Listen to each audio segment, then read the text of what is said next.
Hey everybody on Menopause Bootcamp. Menopause Awareness Month is October. So I'm live this week while we're doing the bootcamp, just answering a few questions around health and fitness and perimenopause, menopause and postmenopause.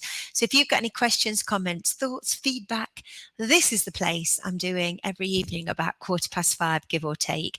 Actually, I'm just getting ready because tonight at 7, I'm doing a workshop around knees, healthy knees. So if you're struggling with your knees and you'd like to come to a class that will help you strengthen your knees, then you can always join me tonight. So I'm just going to share this into my group. Give me a thumbs up. Let me know how everything sounds and looks. And then I'll go with my first question that's come in today. Okay, let me just find it on my phone. Okay, good question actually. And it was around perimenopause and menopause and supplements. So this is a big, huge question. Should you take supplements? Okay, this has got to be my personal opinion as a trainer. Hi, Elaine. My opinion and working with thousands and thousands and thousands of women over the last 34, 35 years is supplements can be expensive. Supplements they are unregulated, so you're never really quite sure of the ingredients unless you've done a blood test, hormonal test, blood test, and you've got a blood panel. It is quite difficult to work out what you're deficient in and what you're not deficient in. So as a fitness professional, I would highly recommend that before you think about taking supplements is get all of your basics sorted out, your nutritional basics, your lifestyle basics, your stress management basics. So if perhaps for a month you set yourself a target of improving your health and well-being, what does that look like? So you might have a piece of paper and you might make a bit of a plan. So number one is let's work on your activity level. So number one, if you are not doing anything and you know you're perimenopausal and you need to start moving a little bit more, just focus on 50 minutes of exercise a day. Let's do that for 7 days. Do that consistently. So that might mean you get up and do a 50 minutes of movement. You might go for a walk. You might do 50 minutes of cycling. You might do a 50-minute workout with me here every morning, 7:15. Something that you can do consistently that you will fit into your day. So it doesn't have to be high impact, intense workout, but just create that habit. So once you've nailed that, brilliant. Let's build that into your day activity. Next thing is to possibly look at your sleep and stress levels. See, I'm going to pull nutrition a little bit lower down the list, actually. So if you are struggling with sleep, as so many of us are, midlifers are, how can you take steps to improve your sleep? So first obvious thing would be look at your caffeine intake. If you're having caffeine after 12 o'clock, later on into the afternoon, it's probably going to be keeping you up a little bit. So maybe bring your caffeine down, or maybe just have your caffeine first thing in the morning, maybe have a mid-morning caffeine, and then you switch to herbal teas. Do that for a week and see if that improves your sleep. And then if it does, fabulous. If it doesn't, and you need to put more steps in, the second one for sleep would be closing your kitchen after your evening meal, because if you're eating and nibbling late into the evening, it's going to be disturbing your sleep. So you might have your meal tonight. What time is it? What do we do, Elaine? We always close our kitchen. So when you've had your evening meal, close your kitchen, establish a good bedtime routine and try that for a week and then see, does that improve your sleep? Now, if you're getting night sweats and you're waking up with hot flushes, then potentially, again, you might need to go and have a chat with your doctor about that, because if you are doing all of these steps to improve your sleep, everything that you can within your power, and it's still an issue, then definitely go and have a chat with your GP. So we've got movement into your day. Hi, Tara. We've got movement into your day. We're working on your sleep. And, with sleep, it's never linear. We never just nail sleep and that's it forever. It's always something that we have to work at. And then let's look at stress. So if you are experiencing anxiety, if you're experiencing stress, it's really normal in perimenopause, because as your estrogen is declining, and estrogen doesn't just decline in a linear fashion. It goes up, it goes down, it goes all around every day.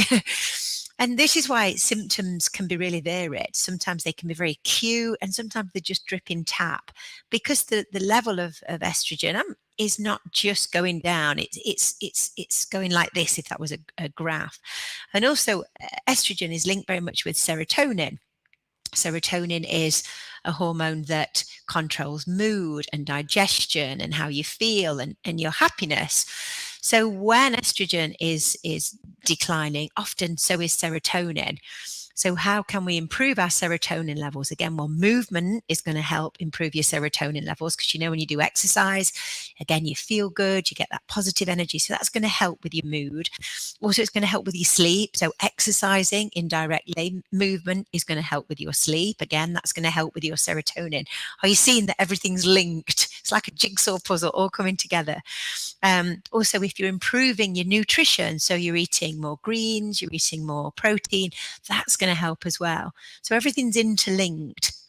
So you're going to feel better. You're going to feel more positive. You're going to feel that you've got more energy just by doing those things and managing your stress, going for a walk, doing things that just bring down your anxiety level, things that calm you. So it could be breath work, it could be exercise, going for a walk, it could be taking your dog for a walk, it could be loving your pets. There is loads of research that says that people who have got pets have lower levels of stress, that sort of stroking your pets, that can really help bring down your levels. Whatever works for you.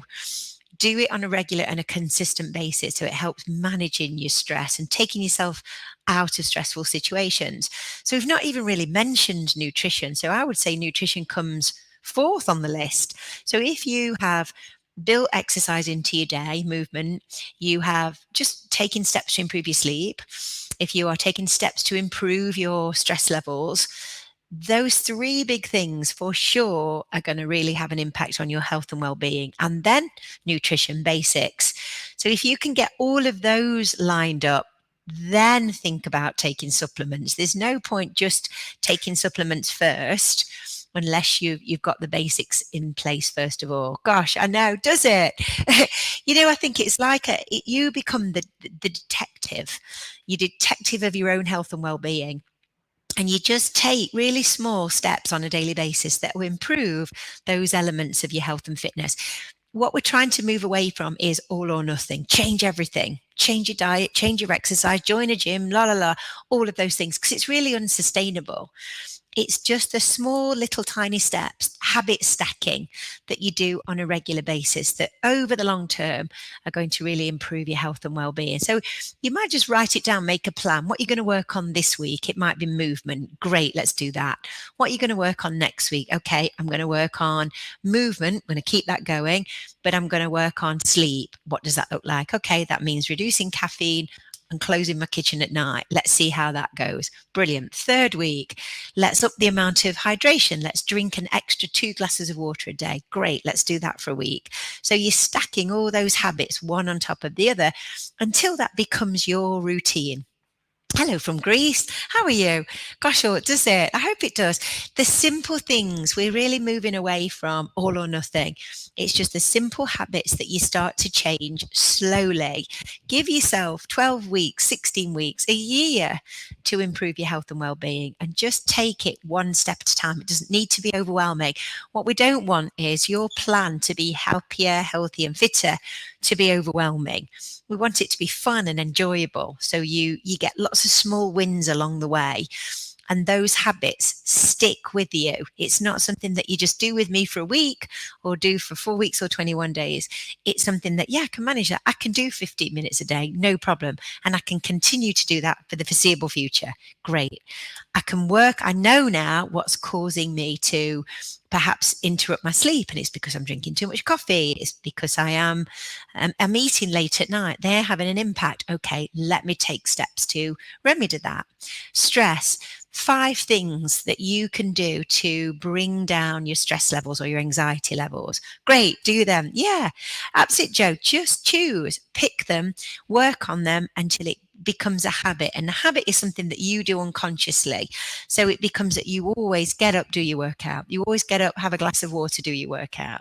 That is a habit that you always do. You wouldn't go out the door without putting your makeup on, brushing your hair, doing your teeth. This is how to make it really successful. And with menopause, because the symptoms are so random and so different for everybody, your health and your well-being really is your cornerstone. I think the way to, thank you. I really do believe that, Elaine. I just think small, easy to implement habits are the way forward, the key. Just small shifts in behavior change without doing anything radical. And I know lots of people probably watching this video thinking, you might be all or nothing people. You're on it, but trying to move away from that, because it's not really sustainable, and just do one at a time is really the key. It's again, if you've watched me for a while, I've got a little boy who's only 6, and it's like teaching him everything, all the healthy habits. We reinforce give him a star for all those things that he does every day, tidies up, does his bedroom, whatever, moves his toys. You kind of have to train yourself so it becomes a habit, and it's something that you have to do all of the time. Hola. And just keep it simple. It doesn't need to be overwhelming. It really doesn't. And then before you know it, a month's gone by and you've improved your sleep, you've improved your stress, you're eating much more healthily, and you're moving every day. I mean, that's massive. And for most people, that's all it takes. It doesn't need to be these big radical, this diet, that diet. I'm on this program, I'm off this program. We're on it for life anyway. Time's going to pass anyway. So just the small little things. And if we can promote that, if I can come here every day and talk that to you, help you, teach you that every day, it's going to help. You can talk about it to somebody else. You can tell somebody else. You can tell somebody else, and it really spreads. It's nothing, there's no fast fix with this. It's the daily tiny little habits that you do for the long hauls, not just the week or the 2 weeks. It's there for the long haul. It really does. And especially with menopause, because it's so easy to push over into overwhelm and more anxiety, and it becomes something else that you've got to do, and it becomes a pain, and you stop and you go back to where you started from. Whereas if you just, again, set yourself a longer period of time and just choose a few things that you're going to improve, and then, big tick at the end of the day, you did it, great, and then it becomes part of your day. All right, guys. Well, that was my little check-in today. I hope that's helped. There's some brilliant conversations around the menopause all over the internet at the moment. Lots of people talking about it. Great tips, great insight, lots of great motivation. And I hope that helps. Do let me know. If you're joining me tonight, I will see you. Well done, Tara. I'll see you at 7:00 for Healthy Knees, which I'm well looking forward to that. Otherwise, I'll see you back in the morning at 7:10. If you're a Fit Pro and you want to do the Menofit training, come and join. We've done loads of training around it. Lots of people are launching their programs as well, which is really exciting. All right, guys, I'll see you back at 7. Have a lovely evening. And remember, Elaine, what do we say? Close that kitchen.